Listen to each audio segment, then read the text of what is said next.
Nah, obat dokter itu ya lumayan ya, cuman tidak menyembuhkan ternyata gitu. Sehingga karena ngerasa kok masih kayak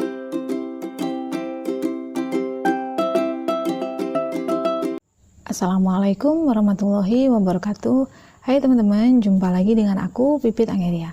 Kali ini aku mau share seputar GERD dan anxiety, dimana aku buat video ini sebenarnya terinspirasi dari banyaknya teman-teman yang komen di video aku, kemudian ada yang beberapa juga DM di Instagram aku. Itu pertanyaannya kebanyakan adalah seputar GERD dan anxiety. Gimana aku bisa sembuh dari GERD dan berapa lama aku sembuh, terus makanan apa yang aku konsumsi, terus ada yang nanya juga apa pantangannya, gejala-gejalanya apakah sama kayak yang mereka rasakan atau kayak gimana gitu, macam-macam seputar keluhan GERD dan anxiety. Makanya aku buat video ini, mudah-mudahan video ini bisa bermanfaat ya untuk teman-teman yang saat ini sedang berjuang sembuh dari GERD dan anxiety ini. Nah, gimana selengkapnya? Tonton terus videonya ya. Oke teman-teman, sebelumnya aku share dulu ya seputar GERD dan anxiety. Apa itu GERD? GERD itu penyakit lambung. Penyakit lambung di mana kan lambung kita tuh ada zat asam ya di dalam lambung kita ini gitu. Nah, zat asamnya itu berlebihan sehingga dia keluar menuju kerongkongan. Jadi bayangkan aja, zat asam yang biasanya mengolah atau menghancurkan makanan yang kita makan itu keluar ke membuka katup kerongkongan kita. Jadi keluar, kalau dia udah keluar dari lambung gitu ya, itu yang menyebar ke seluruh organ tubuh lainnya, dan itu yang menyebabkan anxiety akhirnya.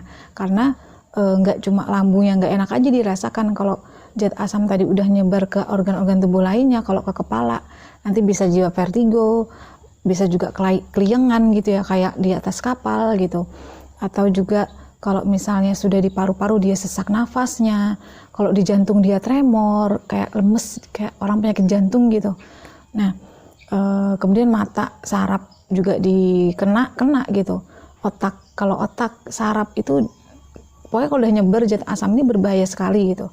Dan gejalanya nggak cuma perut aja yang dirasakan, sehingga timbullah anxiety gitu, atau kecemasan berlebih tentang apa sih ini penyakit ini gitu, kok yang dirasakan tuh macam-macam gitu loh. Teman-teman yang punya GERD ini nih, sebisa mungkin ya harus ada semangat atau inspirasi yang dalam gitu ya dari dalam diri kita untuk cepat sembuh. Kalau enggak kan kasihan ya, organ-organ tubuh kita yang lain kalau itu enggak sembuh-sembuh ya, efeknya ke organ tubuh kita yang lain itu akan tercemari juga dengan zat asam itu. Akhirnya nanti yaitu penyembuhannya lama gitu kan. Dan aku mengalami banget dimana sembuh dari GERD itu sebenarnya sekitar 4-5 bulanan ya, yang membuat sampai 8 bulan itu sebenarnya susah tidurnya. Jadi anxiety-nya atau kecemasan berlebihnya. Nah, karena ada anxiety itu makanya GERD-nya nggak hilang-hilang gitu loh. Jadi GERD ini si anxiety tadi ya itu kayak mendukung banget GERD itu lama sembuh. Penderita GERD itu kan pasti berobat kesana kemari gitu kan, rutin berobat gitu. Tapi kalau anxiety-nya atau kecemasan berlebihnya itu nggak dihilangin, nah itu yang membuat lama. Jadi kalau kita sadar ya, bahwa sadar kan semakin nggak sembuh itu semakin pikirannya macam-macam aneh-aneh gitu kan, sampai cek darah segala macam, pokoknya segala macam kata orang harus kayak gini, kata orang harus itu diikutin, tapi ya nggak sembuh karena kecemasannya tadi tuh over banget gitu, overthinking banget gitu loh. Jadi itu yang membuat kalau bahasa move on ya bangkitnya atau sembuhnya atau pulihnya itu lama gitu. Jadi disadari bahwa kita para penderita GERD dijaga banget pikirnya supaya tidak terlalu berlebihan dalam merespon penyakit di tubuh kita gitu. GERD itu sendiri awalnya begah ya, perut itu begah, kemudian nafas itu kayak sesak karena kan zat asamnya itu kayak penuh, langsung kayak mau naik gitu. Kemudian yang aku rasain dulu tuh di dada panas, tembus ke belakang sini ya, di punggung belakang itu kayak panas banget, kercep panas gitu ya.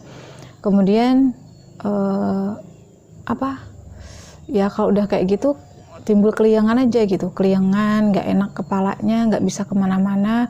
Kadang bahkan kalau udah kayak gitu ya, kalau asam lambungnya kambuh yang sampai panas dada itu nanti tremor, kita tremor tiba-tiba langsung lemes, langsung apa sih, deg-degan gitu ya, nggak, ini pokoknya geter banget gitu, nggak bisa ngapa-apa, lemes.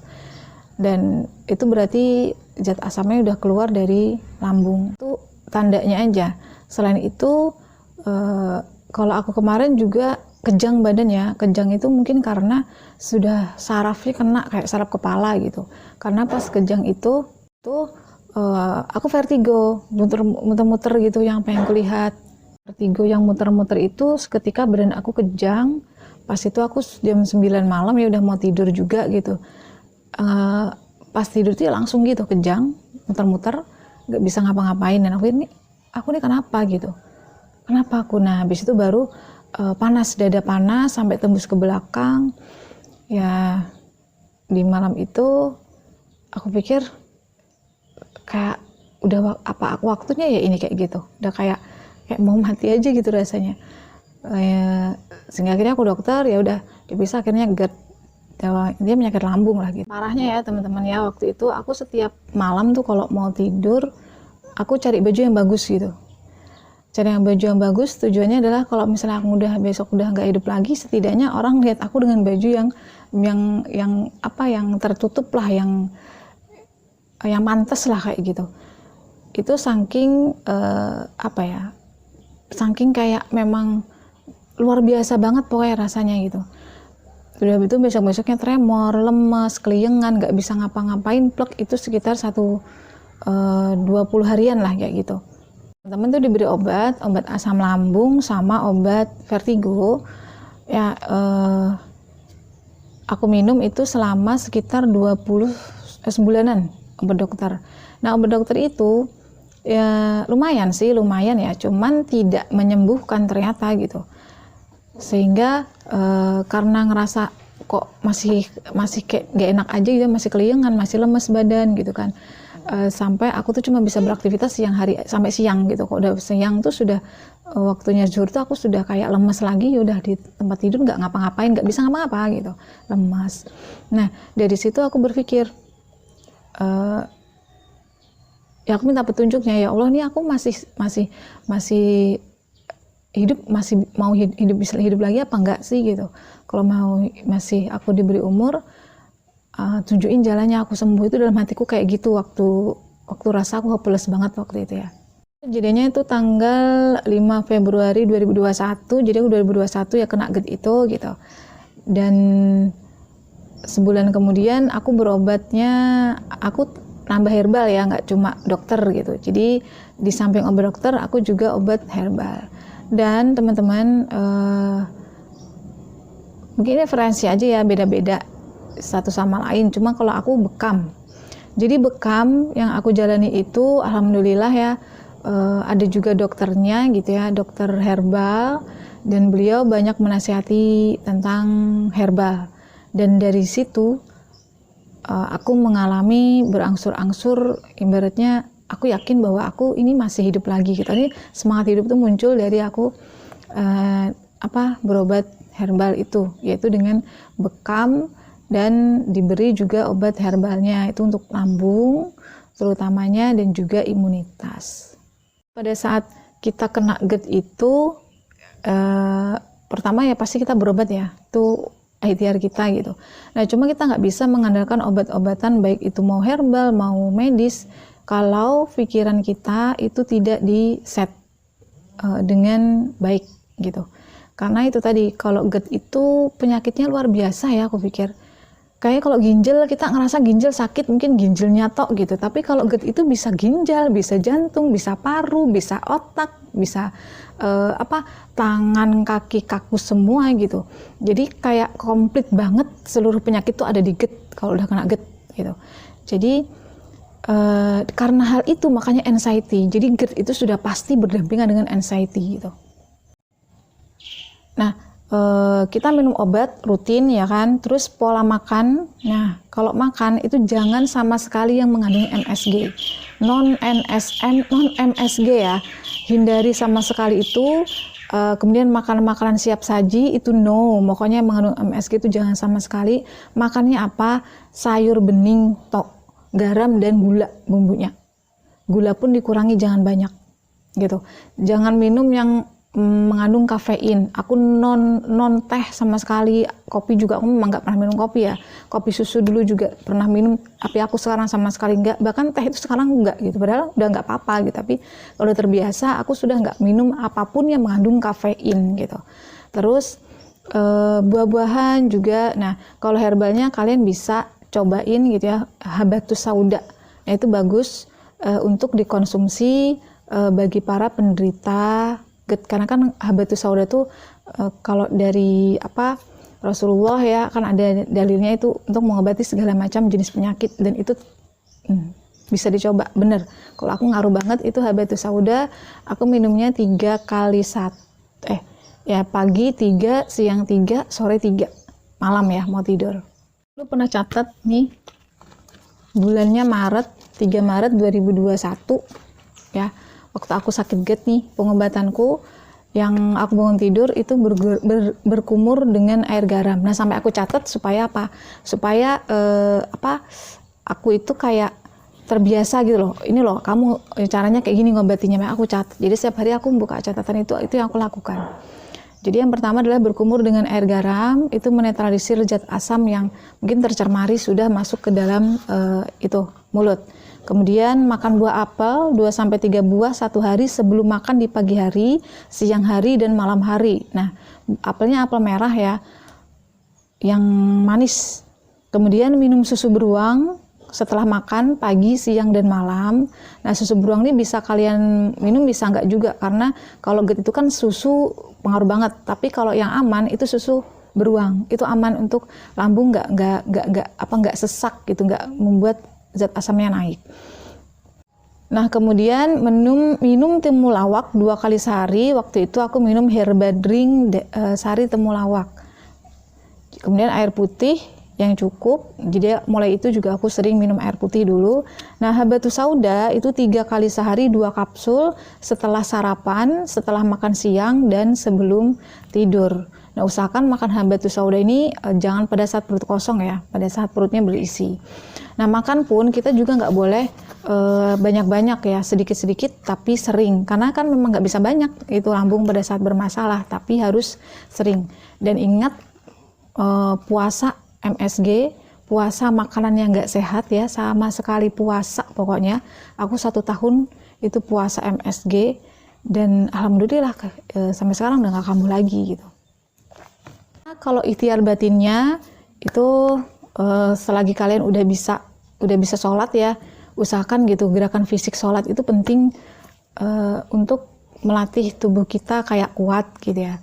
Batin kita juga tenang. Jadi setiap bacaan sholat itu, kalau selama ini kita cuma sholat seadanya, itu coba dibuka-buka bukunya lagi, diresapi makna dan artinya gitu. Jadi biasa kita mengucapkan kalimat-kalimat atau lafaz-lafaz di dalam sholat, bacaan-bacaan sholat itu kita ngerasapin. Dan dari situ aku mulai merasa kekuatan di situ dari batin tuh penting banget gitu. Kemudian lagi banyak-banyak kalian baca buku atau buka-buka video yang jangan yang kayak justru kita tentang GERD itu malah pikiran kita nggak sembuh-sembuh malahan gitu. Lebih baik cari-cari artikel yang kayak bagaimana menenangkan hati, bagaimana secara ikhtiar spiritual supaya cepat sembuh dari sakit gitu.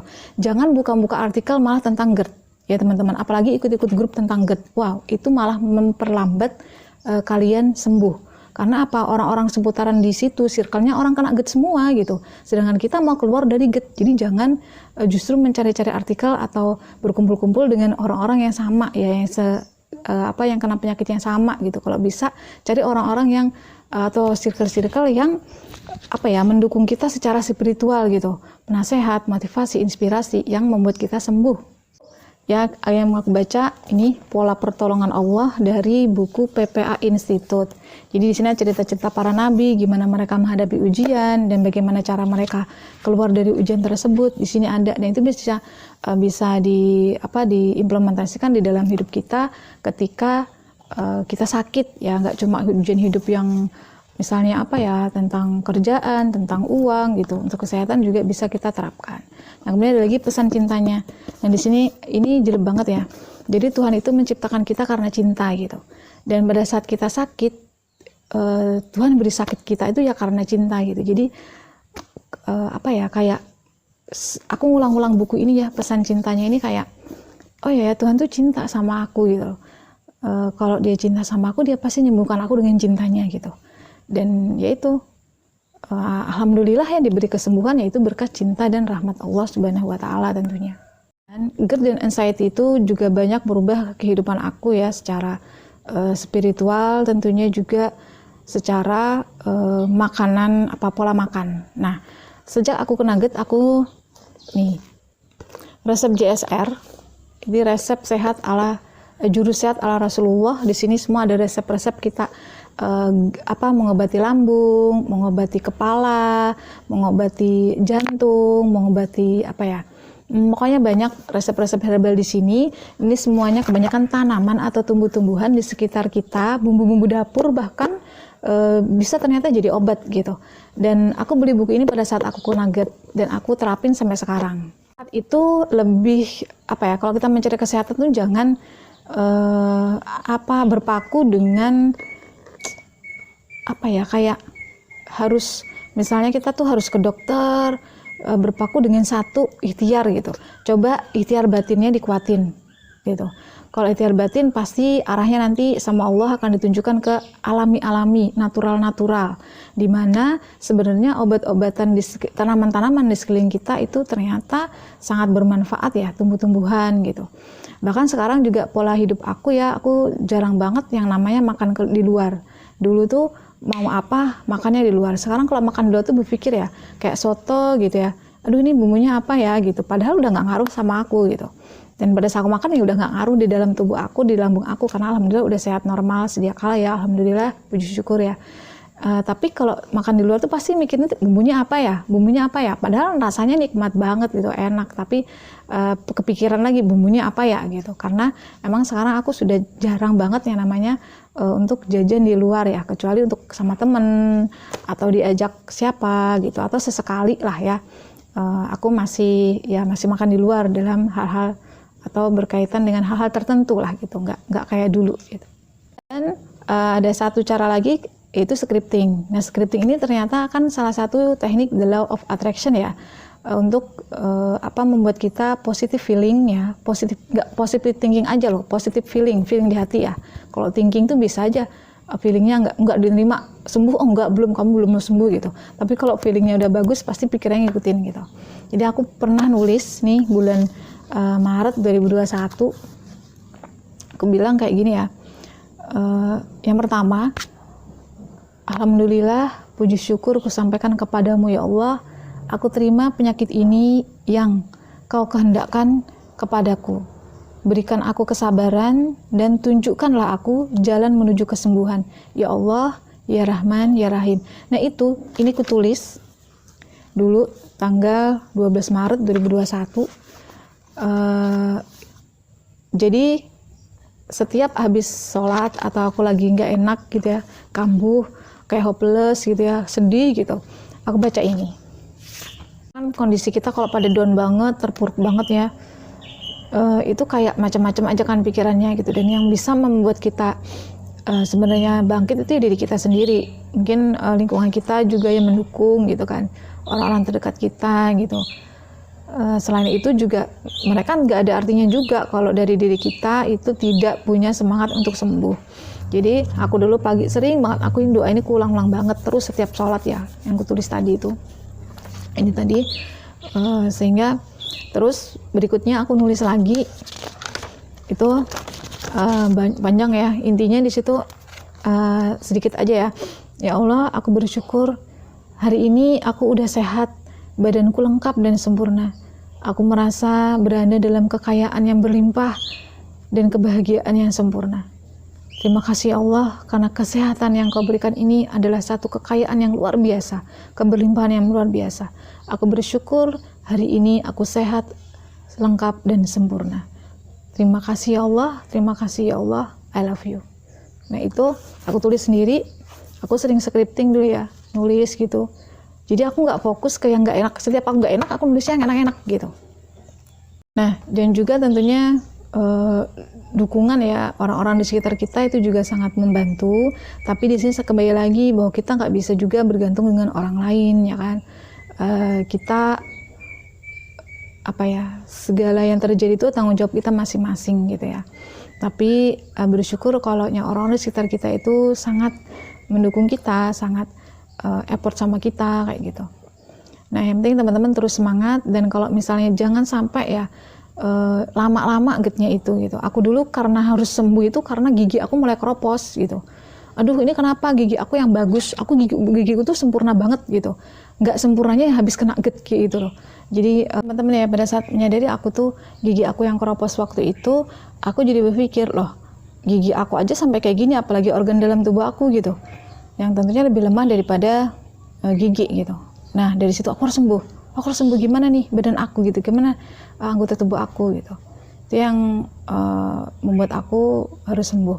Alhamdulillah ya, aku dikaruniai Allah sikap-sikap yang positif di dalam menghadapi ujian kala itu kayak gitu.